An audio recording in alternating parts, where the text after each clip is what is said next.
ओम नमः शिवाय। हरतालिका तीज कब है? प्रदोष काल, पूजा मुहूर्त, पूजा विधि क्या रहेगी? आइए इसके बारे में बात करते हैं। लिंग पुराण में भगवान शिव माता पार्वती से कहते हैं, हे गौरी, आपने गंगा के तट पर अधोमुखी होकर मेरी घोर तपस्या की है। केवल हवा और सूखे पत्तों को खाकर मेरे लिए कठिन व्रत किया है। और यही व्रत माता पार्वती ने भगवान शिव को पति के रूप में प्राप्त करने के लिए किया था। इस व्रत को आज हम सब हरतालिका तीज के नाम से जानते हैं। भाद्रपद मास के शुक्ल पक्ष की तृतीय तिथि को हरतालिका तीज का पावन त्योहार मनाया जाता है, जिसे तीजा व्रत भी कहते हैं और कुछ जगह पर इसे बड़ी तीज भी कहा जाता है। यह व्रत हिंदू धर्म के सबसे कठिन व्रतों में से एक माना जाता है और कुंवारी कन्याओं के लिए भी यह एक उत्सव के समान होता है। लेकिन इस व्रत को सुहागिन महिलाएं या बाकी महिलाएं भी रख सकती हैं। इस व्रत में सुहागिन महिलाएं पति की लंबी उम्र के लिए और सौभाग्य की प्राप्ति के लिए करती हैं। कुंवारी कन्याएं मनचाहे पति की प्राप्ति के लिए बिना अन्न या जल ग्रहण किए 24 घंटे तक निराहार और निर्जल रहकर इस व्रत को रखती हैं। आइए आपको बताते हैं कि हरतालिका तीज साल 2024 में कब है और यह व्रत इतना खास क्यों है। हरतालिका तीज क्यों मनाया जाता है? हरतालिका तीज के महात्म्य का वर्णन लिंग पुराण में बताया गया है। यह व्रत माता पार्वती ने किया था। व्रत को पूरा करने के लिए माता पार्वती ने अन्न जल का और सभी प्रकार के सांसारिक सुखों का, निद्रा का त्याग कर दिया था। इस व्रत को करने के बाद ही भगवान शिव और माता पार्वती का पुनर्मिलन हुआ था। माता पार्वती ने शिव को प्राप्त करने के लिए 108 जन्म लिए थे। अपने 108वें जन्म में ही उन्होंने इस कठिन व्रत को किया, जिससे प्रसन्न होकर भगवान शिव ने उन्हें अपनी अर्धांगिनी के रूप में स्वीकार किया था। ऐसी मान्यता है कि इस व्रत को रखने से माता पार्वती अत्यंत प्रसन्न होती हैं और अखंड सौभाग्य का वरदान देती हैं।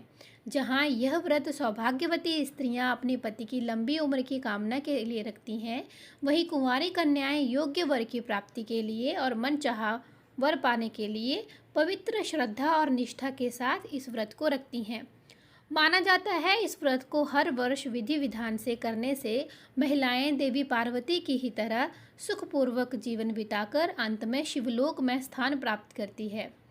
इस व्रत को हरतालिका तीज क्यों कहते हैं? क्योंकि यह व्रत हरित और तालिका 2 शब्दों से मिलकर बना है। हरित का अर्थ है हरण करना और तालिका का अर्थ होता है सखी। जब माता पार्वती के पिता ने उनका विवाह भगवान विष्णु के साथ करने का निर्णय लेते हैं, तब माता पार्वती की सखी विजया ने माता का हरण कर लिया और इन्हें गहरे वन में लेकर चली गई। तो माता पार्वती ने वन में रहकर कठिन तपस्या की और इस व्रत का पालन किया। इसीलिए इस व्रत का नाम हरतालिका पड़ गया। इस व्रत को विधि विधान से करें, वरना माता पार्वती से दंड मिलता है। कहा जाता है कि तीज का व्रत सबसे कठिन होता है और इस व्रत को पूरे विधि विधान से करना चाहिए। मान्यता है कि अगर महिलाएं इस व्रत को करते दूध पीती हैं तो उन्हें अगले जन्म में बिल्ली बनना पड़ता है या बिल्ली बनती है। इस व्रत के समय पानी पीने से अगले जन्म में पपीहा, दिन में सोने से अगले जन्म में अजगर का जन्म लेती हैं। अगर महिलाएं इस दिन दूसरों की बुराई करती हैं, चुगली करती हैं, तो वह अपने अगले जन्म में कुकुर, और अगर मीठा खाती हैं तो अगले जन्म में चींटी का रूप धारण करती हैं।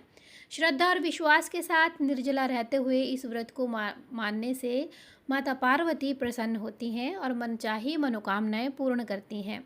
भादो मास के शुक्ल पक्ष की तृतीय तिथि प्रारंभ होगी 5 सितंबर गुरुवार दोपहर 12:22 से और तृतीय तिथि का समापन होगा 6 अगस्त शुक्रवार की दोपहर 3:01 पर।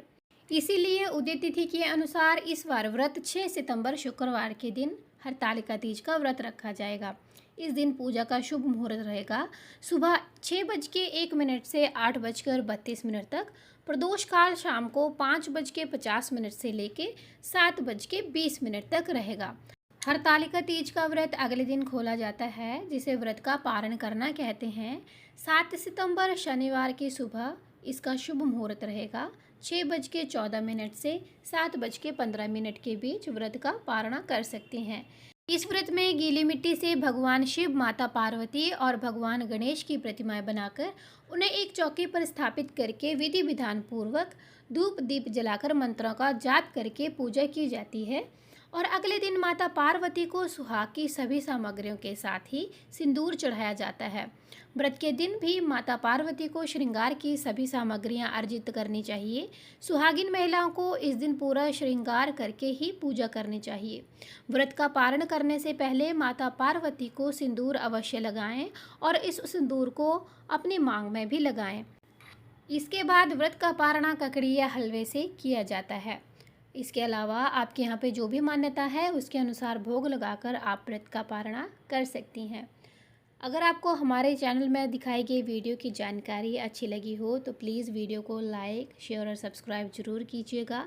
मिलते हैं एक नए धार्मिक वीडियो के साथ। तब तक के लिए ओम नमः शिवाय। जय माता पार्वती। हर हर महादेव।